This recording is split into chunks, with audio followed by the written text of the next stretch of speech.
ಯಾಕೋಬನು ತನ್ನ ಮಕ್ಕಳಿಗೆ ಹೇಳ್ತಾನೆ, ನೀವು ಮುಖ ನೋಡ್ಕೊಳ್ಳೋದೇನು, ಈಗ ಹೋಗಿರಿ, ಐಗುಪ್ತ ದೇಶಕ್ಕೆ ಹೋಗಿರಿ, ಅಲ್ಲಿ ಸಮೃದ್ಧಿಯಾದ ಆಹಾರವಿದೆ ಎಂದು ಹೇಳಿದರೆ ಯಾಕೋಬನ ಮಕ್ಕಳು ಐಗುಪ್ತ ದೇಶಕ್ಕೆ ಬರುತ್ತಾರೆ. ಈಗ ನೋಡೋಣ ಬನ್ನಿ, ಪ್ರಯಾಣ ಮಾಡಿ ಬರುತ್ತಾರೆ. ಯಾರು? ಮಾರಿಬಿಟ್ಟಂಥವರು. ಎಲ್ಲಿಗೆ? ಮಾರಿದಂಥವನ ಬಳಿಗೆ ಬರುತ್ತಾರೆ. ಏನ್ ಜರುಗಿತೆಂದು ನೋಡಿಕೊಳ್ಳೋಣ ಬನ್ನಿ. ಆದಿಕಾಂಡ 42ನೇ ಅಧ್ಯಾಯ ವಚನ 1ರಿಂದ ಓದಿಕೊಳ್ಳೋಣ ಬನ್ನಿ. ಧಾನ್ಯವು ಐಗುಪ್ತ ದೇಶದಲ್ಲಿದೆ ಎಂದು ಯಾಕೋಬನು ತಿಳ್ಕೊಂಡಾಗ, ನೀವು ಒಬ್ಬರನ್ನೊಬ್ಬರು ನೋಡಿಕೊಳ್ಳುವುದೇಕೆ ಎಂದು ತನ್ನ ಮಕ್ಕಳಿಗೆ ಕೇಳಿದನು. ಐಗುಪ್ತ ದೇಶದಲ್ಲಿ ದವಸ ಧಾನ್ಯ ಉಂಟೆಂಬುದನ್ನು ಕೇಳಿದ್ದೇನೆ, ನಾವು ಸಾಯದೆ ಬದುಕುವಂತೆ ನೀವು ಅಲ್ಲಿಗೆ ಹೋಗಿ ಬೇಕಾದ ದವಸವನ್ನು ಕೊಂಡುಕೊಂಡು ಬನ್ನಿರಿ ಎಂದು ಹೇಳಿದ್ದರಿಂದ ಯೋಸೇಫನ 10 ಮಂದಿ ಅಣ್ಣಂದಿರು ಧಾನ್ಯವನ್ನು ತರುವುದಕ್ಕೋಸ್ಕರ ಐಗುಪ್ತ ದೇಶಕ್ಕೆ ಹೊರಟರು. ಆದರೆ ಯಾಕೋಬನು ಯೋಸೇಫನ ಒಡ ಹುಟ್ಟಿದ ತಮ್ಮನಾದ ಬೆನ್ಯಾಮೀನನನ್ನು ಅವನಿಗೆ ಕೇಡುಂಟಾದೀತೆಂದು ಹೇಳಿ ಅಣ್ಣಂದಿರ ಜೊತೆಯಲ್ಲಿ ಕಳಿಸಲಿಲ್ಲ, ನಂಬಲಿಲ್ಲ ಅವರನ್ನು. ಯಾಕೆಂದರೆ ಒಮ್ಮೆ ನಾನು ಬಹಳ ಪ್ರೀತಿಸಿದ ಯೋಸೇಫನನ್ನು ಇವರೇ ಅನ್ಯಾಯ ಮಾಡಿದ್ರು. ಏನ್ ಮಾಡಿದರೆಂದು ಗೊತ್ತಿಲ್ಲ. ಅದೇ ರೀತಿ ಈ ಸಮಯದಲ್ಲಿ ಬೆನ್ಯಾಮೀನನನ್ನು ಕಳಿಸುವುದಾದರೆ ಏನ್ ಮಾಡ್ತಾರೋ ಅಂದುಕೊಂಡು ಬೆನ್ಯಾಮೀನನನ್ನು ಕಳಿಸಲಿಲ್ಲ, ಅಣ್ಣಂದರನ್ನೇ ಕಳಿಸುತ್ತಾನೆ. ಏನ್ ಜರುಗಿತು? ಧಾನ್ಯವನ್ನು ಕೊಂಡುಕೊಳ್ಳುವುದಕ್ಕೋಸ್ಕರ ಐಗುಪ್ತ ದೇಶಕ್ಕೆ ಬಂದವರಲ್ಲಿ ಇಸ್ರಾಯೇಲನ ಮಕ್ಕಳು ಇದ್ದರು. ಕಾನಾನ್ ದೇಶದಲ್ಲಿಯೂ ಬರವಿತ್ತಷ್ಟೇ. ಆಗ ಯೋಸೇಫನು ಆ ದೇಶದ ಮೇಲೆ ಅಧಿಕಾರಿಯಾಗಿದ್ದನು. ಅವನೇ ಆ ದೇಶದ ಜನರಿಗೆಲ್ಲ ಧಾನ್ಯವನ್ನು ಮಾರುವವನಾಗಿದ್ದನು. ಹೀಗಿರುವುದರಿಂದ ಯೋಸೇಫನ ಅಣ್ಣಂದಿರು ಬಂದು ಅವನ ಮುಂದೆ ಅಡ್ಡ ಬಿದ್ದು ಅವನಿಗೆ ವಂದನೆಯನ್ನು ಮಾಡಿದರು. ಇದನ್ನೇ ತಾನೇ ಪ್ರಿಯರೇ ಯೋಸೇಫನು ಪಾಪ 13 ವರ್ಷಗಳ ಹಿಂದೆ ಹೇಳಿದ್ದು. ಈಗ 13 ವರ್ಷಗಳು ಪ್ಲಸ್ 7 ವರ್ಷಗಳು ಅಂದ್ರೆ 20 years ಬ್ಯಾಕ್ ಯೋಸೇಫ ಹೇಳಿದ, ಅಣ್ಣಂದಿರೇ, ನನಗೊಂದು ಕನಸು ಬಿದ್ದಿತು. ಯಾವ ಕನಸು? ಸೂರ್ಯನು, ಚಂದ್ರನು, 11 ನಕ್ಷತ್ರಗಳು ನನಗೆ ನಮಸ್ಕರಿಸಿದವು, ವಂದನೆ ಸಲ್ಲಿಸಿದವು. ಅಂದರೆ ನಿನ್ನ ಉದ್ದೇಶ ಏನಾಗಿದೆ? ನಾವೆಲ್ಲರೂ ನಿನ್ನ ಪಾದಕ್ಕೆ ಅಡ್ಡ ಬೀಳ್ತೇವೆ ಅಂದುಕೊಳ್ತಾ ಇದೀಯಾ? ಎಷ್ಟು ಗರ್ವ ಇದೆ ನಿನಗೆ? ಏನದು ಕೆಟ್ಟ ಕನಸು ಎಂದು ಇಷ್ಟ ಬಂದಂತೆ ಮಾತಾಡಿದ್ರು. ಕನಸು ಕಾಣುವವನು ಎಂದು ಹೀಯಾಳಿಸಿದ್ರು. ಅಷ್ಟೇ ಅಲ್ಲ ಪ್ರಿಯರೇ, ಒಂದು ಮಾತನ್ನು ಮರೆಯಬೇಡಿರಿ. ಆದಿಕಾಂಡ 37ನೇ ಅಧ್ಯಾಯ ವಚನ 19-20. ಅವರು, ಆಗೋ, ಆ ಕನಸಿನವನು ಬರುತ್ತಾನೆ, ನಾವು ಅವನನ್ನು ಕೊಂದು ಈ ಗುಂಡಿಗಳಲ್ಲಿ ಒಂದರೊಳಗೆ ಹಾಕಿ ದುಷ್ಟ ಮೃಗವು ಅವನನ್ನು ತಿಂದು ಬಿಟ್ಟಿತೆಂದು ಹೇಳೋಣ ಬನ್ನಿ, ಆಗ ಅವನ ಕನಸುಗಳು ಏನಾಗುವವೋ ನೋಡೋಣ ಎಂಬುದಾಗಿ ಒಬ್ಬರಿಗೊಬ್ಬರು ಮಾತಾಡಿಕೊಂಡರು. ಏನಾಗ್ತವೆ ಅವನು ಕನಸು ನೋಡೋಣ, ಕನಸು ಕಂಡಿದ್ದಾನಲ್ಲವೇ, ಕೊಂದಾಕೋಣ. ಏನಾಗ್ತವೆ ನೋಡೋಣ ಅವನು ಕಂಡ ಕನಸುಗಳು ಎಂದು ಯೋಚಿಸಿ ಯೋಸೇಫನನ್ನು ಕೊಂದಾಕುವ ಪ್ಲಾನ್ ಮಾಡ್ತಾರೆ. ರೂಬೇನನು ತಡೆ ಹಿಡಿಯುತ್ತಾನೆ, ಯೆಹೂದನು ಸಲಹೆ ಕೊಡುತ್ತಾನೆ, ಬೆಳ್ಳಿ ನಾಣ್ಯಕ್ಕೆ ಮಾರಿಬಿಡೋಣ ಎಂಬುದಾಗಿ. ಕೊನೆಗೆ ದಿಕ್ಕಿಲ್ಲದವನಂತೆ ಅಣ್ಣಂದಿರೇ ಯೋಸೇಫನನ್ನು ಮಾರಿಬಿಟ್ರು. ಪ್ರಿಯರೇ, ಮಾರಲ್ಪಟ್ಟಂತಹ ಯೋಸೇಫನೇನೋ ದೇಶ ಪರಿಪಾಲಿಸುವ ಸ್ಥಾನಕ್ಕೆ ಸೇರುತ್ತಾನೆ. ಮಾರಿರುವಂತಹ ಸಹೋದರರೇನೋ ಅವನ ಪಾದದ ಬಳಿಯಲ್ಲಿ ಸೇರಿದರು. ನೀವು ಕೂಡ ಅನ್ಯಾಯ ಮಾಡಲ್ಪಟ್ಟಿದ್ದೀರಾ? ಅವಮಾನಕ್ಕೊಳಗಾಗಿದ್ದೀರಾ? ನಿರ್ದಾಕ್ಷಣ್ಯವಾಗಿ ನಿಂದಿಸಲ್ಪಟ್ಟಿದ್ದೀರಾ?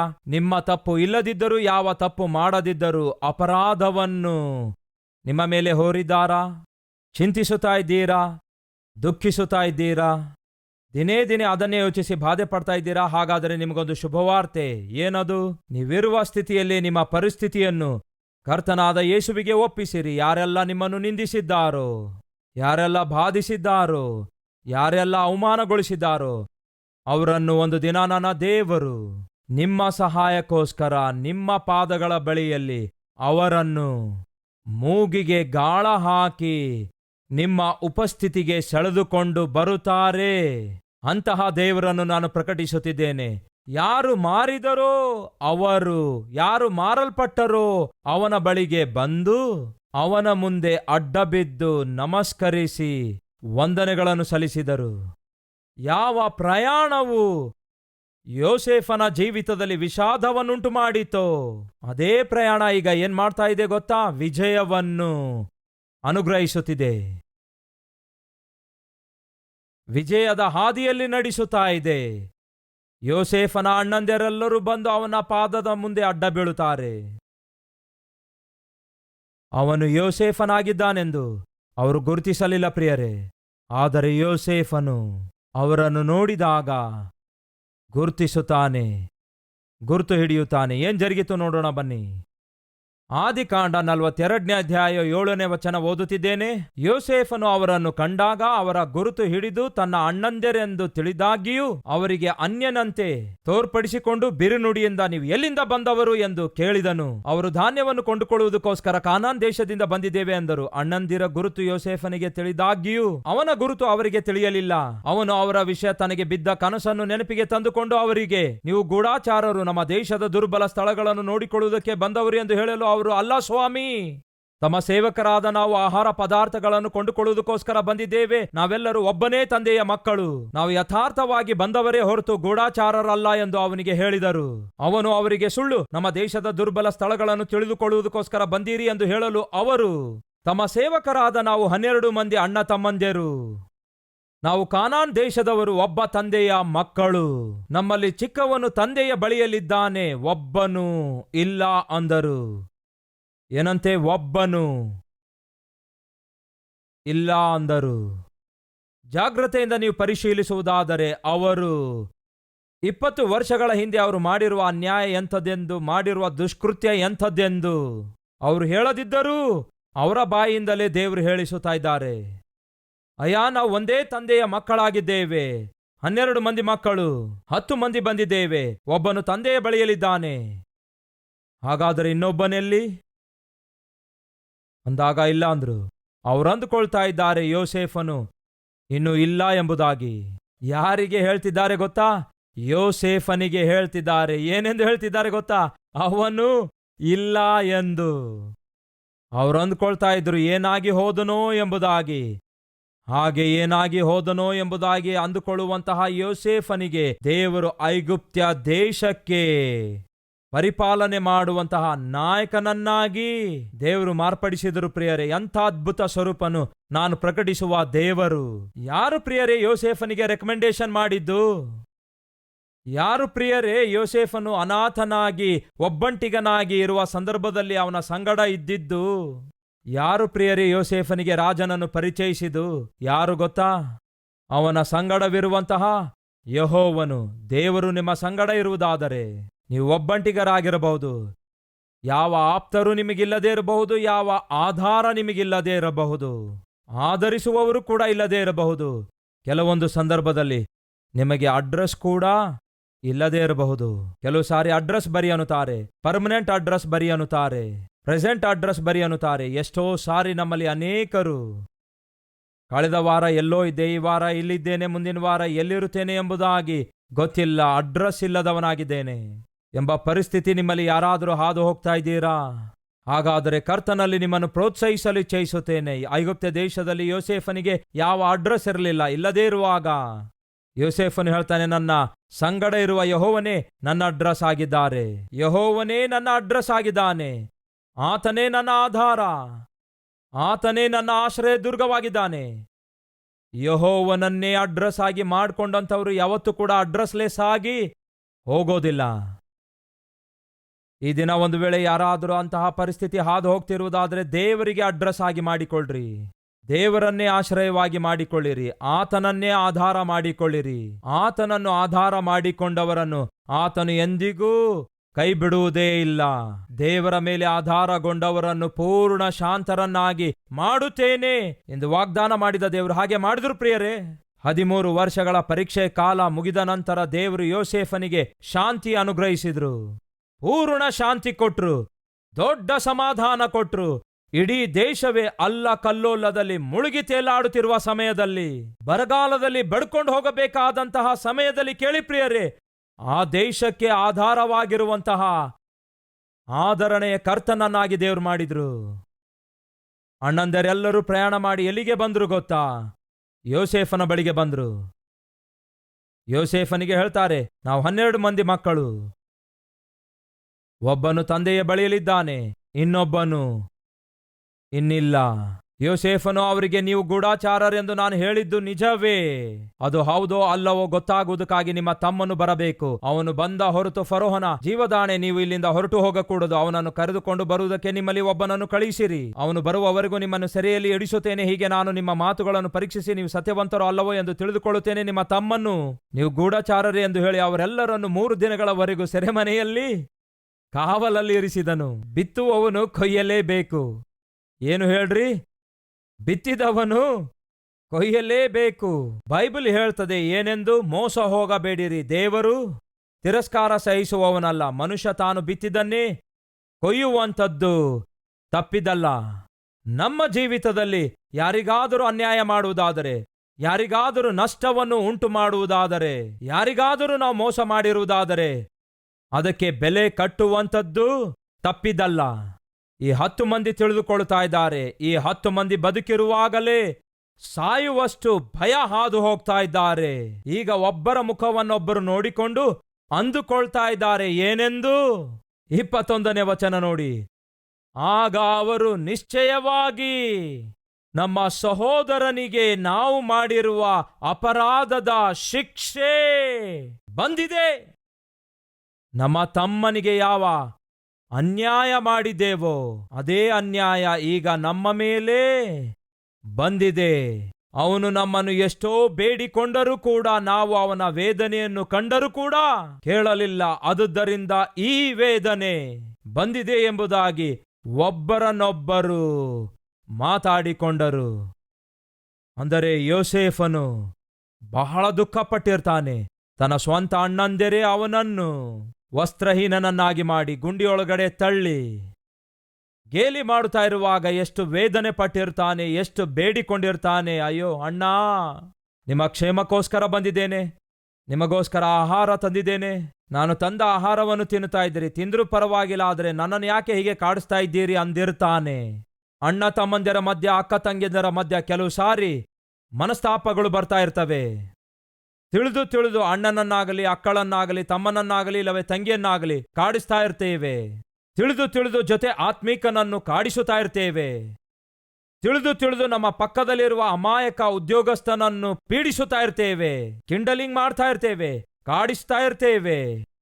ಅವ್ರು ದುಃಖ ಪಡ್ತಾ ಇರುವಾಗ, ವೇದನೆ ಪಡ್ತಾ ಇರುವಾಗ ಅದನ್ನು ನೋಡಿ ಆನಂದ ಪಡ್ತಾ ಇರ್ತೇವೆ. ದಯವಿಟ್ಟು ಕಲ್ವರಿ ಸ್ವರ ವೀಕ್ಷಿಸುವವರೇ, ಬೇರೆಯವರ ಮನಸ್ಸು ನೋಯಿಸಿ, ಬೇರೆಯವರಿಗೆ ಬಾಧೆಗೊಳಿಸಿ, ಬೇರೆಯವರಿಗೆ ಅನ್ಯಾಯ ಮಾಡಿ, ಬೇರೆಯವರಿಗೆ ವೇದನೆಗೊಳಿಸಿ ಸಂತೋಷಿಸುವ ಪ್ರಯತ್ನ ಮಾಡಬೇಡಿರಿ. ಯಾಕೆಂದರೆ ನೀವು ಏನನ್ನು ಮಾಡ್ತೀರೋ ಒಂದು ದಿನ ಅದು ಅನುಭವಿಸುವುದು ತಪ್ಪಿದಲ್ಲ.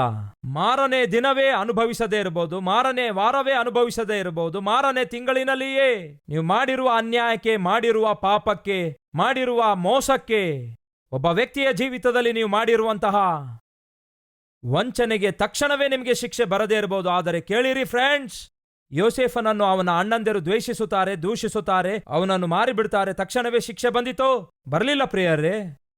ಕೆಲವೊಮ್ಮೆ ನಮ್ಮಲ್ಲಿ ಒಂದು ಅಭಿಪ್ರಾಯ ಇರುತ್ತೆ. ಏನೆಂದು ಗೊತ್ತಾ? ನೀವು ತಿಳಿದು ತಪ್ಪು ಮಾಡ್ತೀರಿ, ತಿಳಿದು ಪಾಪ ಮಾಡ್ತೀರಿ. ಅದು ಪಾಪ ಎಂದು ಗೊತ್ತು, ಅದು ತಪ್ಪು ಎಂದು ಗೊತ್ತು, ಆದಾಗ್ಯೂ ಮಾಡ್ತೀರಿ. ಮಾಡಿದ ನಂತರ ಎದುರು ನೋಡ್ತೀರಿ ಏನೆಂದು? ದೇವರು ನನ್ನನ್ನು ಶಿಕ್ಷಿಸುತ್ತಾರೋ ಇಲ್ಲವೋ ಎಂಬುದಾಗಿ. ಮಾರನೇ ದಿವಸವೇ ಶಿಕ್ಷೆ ಬರಲ್ಲ, ಮಾರನೇ ವಾರ ಗಮನಿಸುತ್ತೀರಿ, ಯಾವ ಶಿಕ್ಷೆ ಬರೋದಿಲ್ಲ.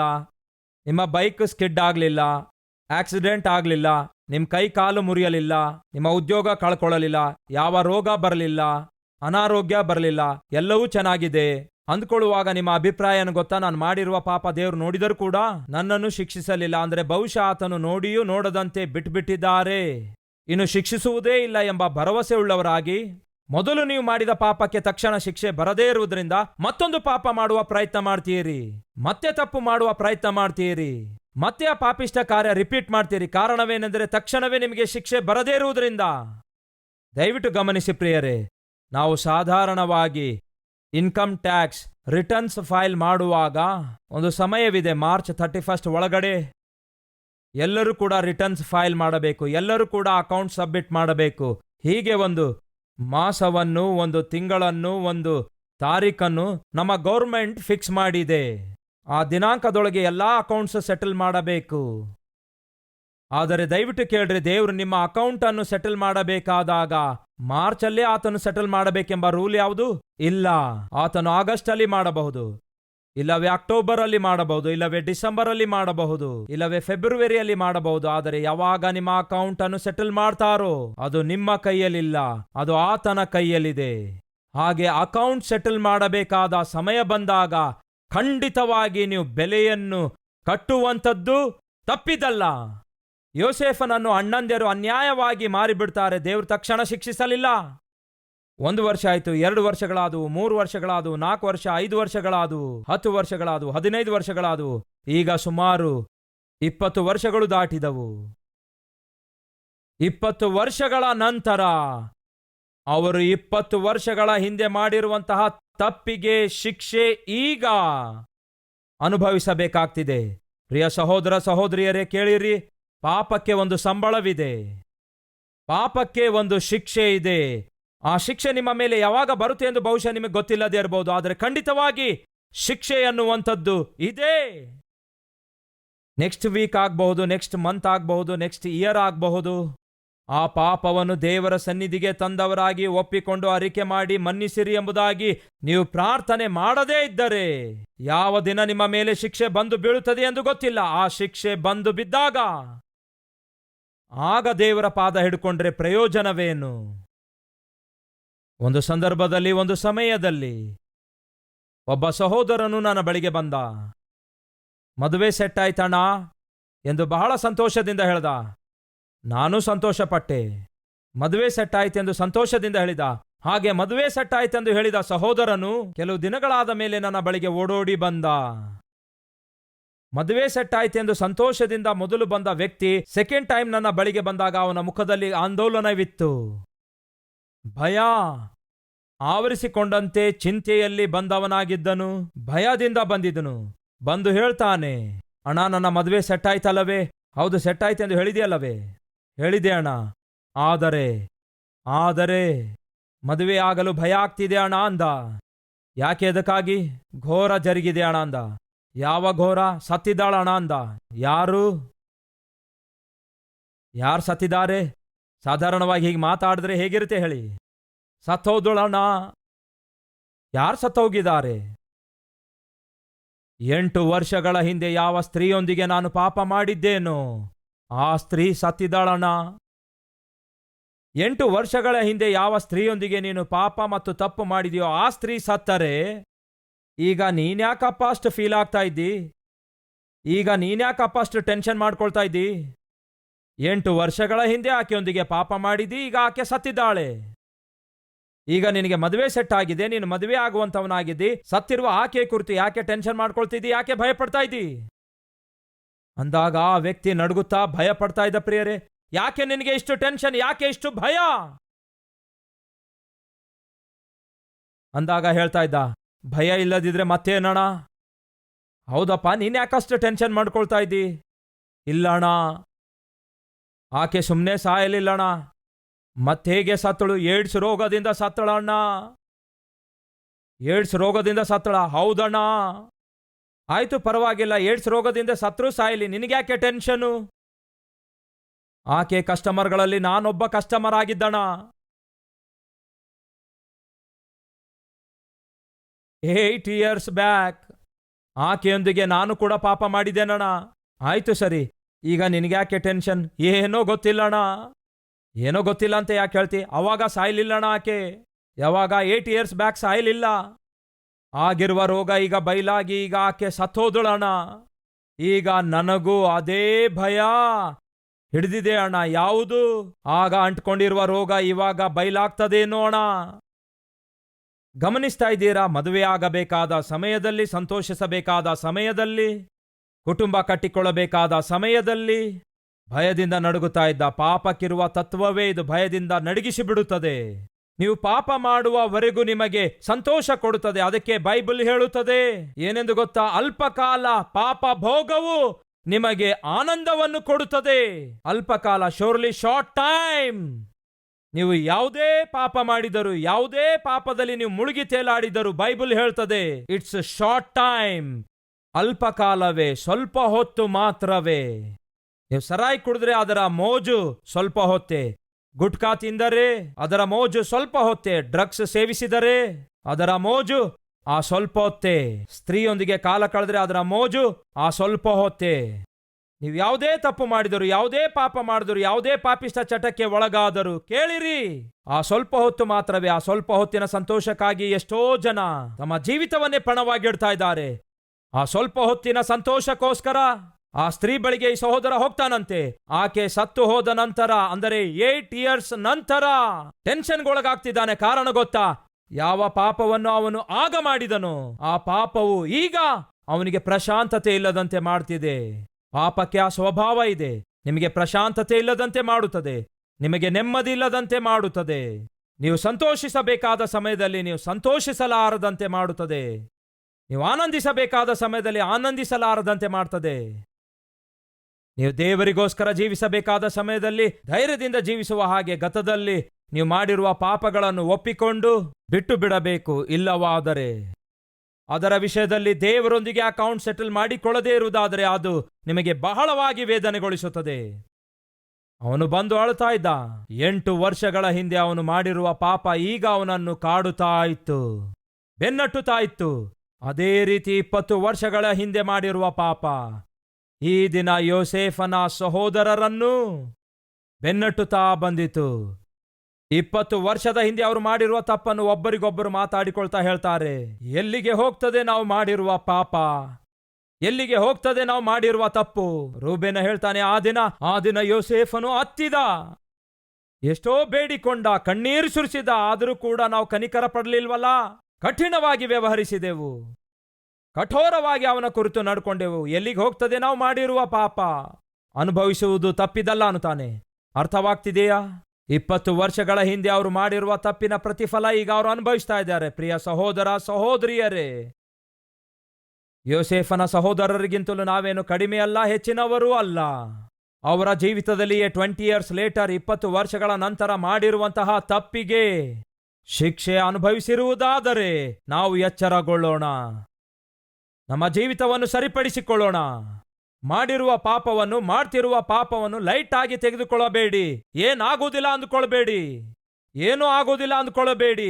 ದೇವರು ನೋಡಿಯೂ ನೋಡದಂತೆ ಬಿಟ್ಬಿಡ್ತಾರೆ ಅಂದ್ಕೊಳ್ಳಬೇಡಿ. ನೋ, ನೀವು ಪಾಪದ ಬೀಜ ಬಿತ್ತಿದಾಗ ಆ ಬೀಜದ ಮೊಳಕೆ ತಕ್ಷಣವೇ ಬೆಳೆಯದೇ ಇರಬಹುದು, ತಕ್ಷಣ ನಿಮಗೆ ಅದು ಕಾಣಿಸದೇ ಇರಬಹುದು, ತಕ್ಷಣ ಅದು ಬೆಳೆಯದೇ ಇರಬಹುದು. ಆದರೆ ಒಂದು ದಿನ ಖಂಡಿತವಾಗಿ ಮೊಳಕೆ ಒಡೆಯುತ್ತದೆ, ಅದು ಗಿಡವಾಗಿ ಬೆಳೆದು ಬರುತ್ತದೆ, ಅದು ಮಹಾವೃಕ್ಷವಾಗಿ ನಿಮ್ಮ ಮುಂದೆ ಪ್ರತ್ಯಕ್ಷವಾಗ್ತದೆ.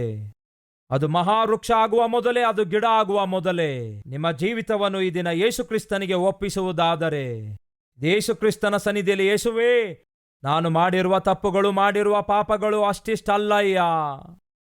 ತಿಳಿದು ಎಷ್ಟೋ ತಪ್ಪು ಮಾಡಿದ್ದೇನೆ. ನನ್ನ ಸ್ವಂತ ಮನೆಯವರಿಗೆ ದ್ರೋಹ ಮಾಡಿದ್ದೇನೆ, ಒಡ ಹುಟ್ಟಿದವರಿಗೆ ದ್ರೋಹ ಮಾಡಿದ್ದೇನೆ, ನನ್ನ ಸ್ನೇಹಿತರಿಗೆ ದ್ರೋಹ ಮಾಡಿದ್ದೇನೆ, ನನ್ನ ಬಂಧುಗಳಿಗೆ ದ್ರೋಹ ಮಾಡಿದ್ದೇನೆ, ನನ್ನ ಪಕ್ಕದಲ್ಲಿ ಕೂತ್ಕೊಂಡು ಉದ್ಯೋಗ ಮಾಡುವವರಿಗೆ ದ್ರೋಹ ಮಾಡಿದ್ದೇನೆ, ಸೇವೆಯಲ್ಲಿ ಇರುತ್ತಲೇ ಜೊತೆ ಸೇವಕರಿಗೆ ದ್ರೋಹ ಮಾಡಿದ್ದೇನೆ, ಸಭಾಪಾಲಕನಾದಾಗಿಯೂ ಜೊತೆ ಸಭಾಪಾಲಕರಿಗೂ ದ್ರೋಹ ಮಾಡಿದ್ದೇನೆ.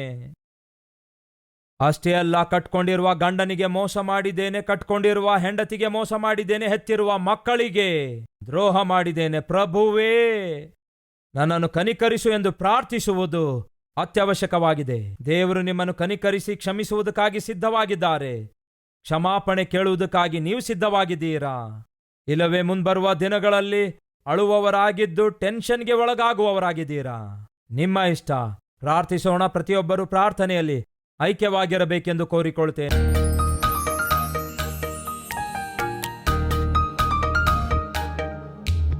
ಪರಿಶುದ್ಧ ದೇವರೇ, 2 ಕೈಗಳನ್ನು ಮೇಲೆ ಎತ್ತಿ, ತಂದೆಯೇ, ನನ್ನನ್ನು ಮನ್ನಿಸಯ್ಯ, ನನ್ನನ್ನು ಕ್ಷಮಿಸಯ್ಯ. ನಾನು ಮಾಡಿರುವ ಪಾಪ ನೀನು ನೋಡಲಿಲ್ಲ, ಅಥವಾ ನೋಡಿಯೂ ಕೂಡ ಲೆಕ್ಕಿಸುತ್ತಾ ಇಲ್ಲ ಎನ್ನುವಂತಹ ಉಪಯೋಗವಿಲ್ಲದಂತಹ ಒಂದು ಧೈರ್ಯ ನಿರ್ಭಯದಿಂದ ತಪ್ಪು ಮಾಡುವ ಹಾಗೆ ನಮ್ಮನ್ನು ಪ್ರೋತ್ಸಾಹಿಸುತ್ತಾ ಇದೆ. ಆದರೆ ಅದು ವಾಸ್ತವವಲ್ಲ. ಬಿತ್ತುವ ಪ್ರತಿ ಬೀಜ ಹೇಗೆ ಫಲಿಸುತ್ತದೋ ಹಾಗೆಯೇ ಮಾಡುವ ಪ್ರತಿ ಪಾಪಕ್ಕೆ ಶಿಕ್ಷೆ ಕೂಡ ಹಾಗೆಯೇ ಬರುತ್ತದೆ ಎಂಬ ಸತ್ಯವನ್ನು ನಾವು ಗಮನಿಸದಂತೆ, ನಾವು ಗ್ರಹಿಸಲಾರದಂತೆ ಸೈತಾನನು ನಮಗೆ ಮರಳುಗೊಳಿಸುತ್ತಾ ಬಂದಿದ್ದಾನೆ, ಮೋಸ ಮಾಡ್ತಾ ಬಂದಿದ್ದಾನೆ. ಆದರೆ ನಿನ್ನ ವಾಕ್ಯವು, ಪವಿತ್ರ ಆತ್ಮ ದೇವರ ಪ್ರೇರಣೆಯಿಂದ ಪ್ರಕಟಿಸಲ್ಪಟ್ಟಂತಹ ಈ ವಾಕ್ಯವು ನಮ್ಮ ಹೃದಯದಲ್ಲಿ ದೇವರೇ ಈಟಿಯಂತೆ ತೂರಿಕೊಂಡಿದೆ, ಸತ್ಯವನ್ನು ಬಯಲುಪಡಿಸಿದೆ. ನಾವು ಮಾಡಿರುವ ತಪ್ಪನ್ನು, ಪಾಪವನ್ನು ನಿನ್ನ ಸನ್ನಿಧಿಯಲ್ಲಿ ಒಪ್ಪಿಕೊಳ್ಳದೆ ಹೋದರೆ, ಅರಿಕೆ ಮಾಡದೆ ಹೋದರೆ, ಬಿಟ್ಟು ಬಿಡದೆ ಹೋದರೆ ಶಿಕ್ಷೆ ತಪ್ಪಿದಲ್ಲ ಎಂಬ ಸತ್ಯವನ್ನು ನೇರವಾಗಿ ತಿಳಿಯಪಡಿಸಿದ್ದೀರಿ. ವರ್ಷಗಳು ಕಳೆದು ಹೋಗಬಹುದು, ಆದರೂ ಮಾಡಿರುವ ಪಾಪ ಎಲ್ಲಿಗೂ ಹೋಗೋದಿಲ್ಲ. ಒಂದಲ್ಲ ಒಂದು ದಿವಸ ಶಿಕ್ಷೆಯಾಗಿ ಬದಲಾಗಿ ನಮ್ಮ ಮೇಲೆ ಧಾವಿಸುತ್ತದೆ ಎಂಬ ಸತ್ಯವನ್ನು 20 years later, 20 ವರ್ಷಗಳ ನಂತರ ಯೋಸೇಫನ ಸಹೋದರರು ಅವರು ಮಾಡಿರುವ ಪಾಪಕ್ಕೆ ಪ್ರತಿಫಲವನ್ನು ಅನುಭವಿಸಿದ್ರು. ಅವರೇ ಅನುಭವಿಸಿರುವಾಗ ನಾವು ಹೇಗೆ ತಪ್ಪಿಸಿಕೊಳ್ಳಲು ಸಾಧ್ಯ? ತಪ್ಪಿಸಿಕೊಳ್ಳಬೇಕಾದರೆ ಒಂದೇ ಒಂದು ಮಾರ್ಗವಿದೆ. యేసయ్య, ನಿಮ್ಮ ಕ್ಷಮಾಪಣೆ ಕೋರಿಕೊಳ್ಳುವುದಾಗಿದೆ, ನಿಮ್ಮ ಕನಿಕರ ಕೋರಿಕೊಳ್ಳುವುದಾಗಿದೆ, ನಿಮ್ಮ ರಕ್ತದಲ್ಲಿ ತೊಳೆಯಲ್ಪಡುವಂತದಾಗಿದೆ. ನೀವು ಕೊಡುವ ಮಾನಸಾಂತರ, ಮಾರ್ಪಡುವಿಕೆ ಒಂದೇ ಮಾರ್ಗವಾಗಿದೆ ದೇವರೇ. ಯಾರ್ಯಾರು ತಮ್ಮ ಹೃದಯವನ್ನು ನಿಮಗೆ ಅರ್ಪಿಸುತ್ತಾ ಇದ್ದಾರೋ, ಯಾರ್ಯಾರು ತಮ್ಮ ತಪ್ಪುಗಳನ್ನು ಒಪ್ಪಿಕೊಳ್ತಿದ್ದಾರೋ ಅವರನ್ನು ಕ್ಷಮಿಸಿರಿ. ನಿಮ್ಮ ಅಮೂಲ್ಯವಾದ ರಕ್ತದಲ್ಲಿ ತೊಳೆದು ಶುದ್ಧೀಕರಿಸಿ, ಯೋಸೇಫನ ಹಾಗೆ, ದಾನಿಯೇಲನ ಹಾಗೆ ಅವರು ಯೌವನ ಪ್ರಾಯದಲ್ಲಿ ಪರಿಶುದ್ಧತೆ ಹೇಗೆ ಕಾಪಾಡಿಕೊಂಡರೋ ಹಾಗೆಯೇ ಈ ಕಲ್ವರಿ ಸ್ವರ ವೀಕ್ಷಿಸುವ ಯೌವನ ಮಕ್ಕಳೆಲ್ಲ ತಮ್ಮ ಯೌವನ ಕಾಪಾಡಿಕೊಳ್ಳುವ ಹಾಗೆ ಕೃಪೆ ದಯಪಾಲಿಸಿರಿ ಎಂದು ಯೇಸು ಕ್ರಿಸ್ತನ ನಾಮದಲ್ಲಿ ಬೇಡಿ ಹೊಂದಿದ್ದೇವೆ ತಂದೆಯೇ, ಆಮೇನ್.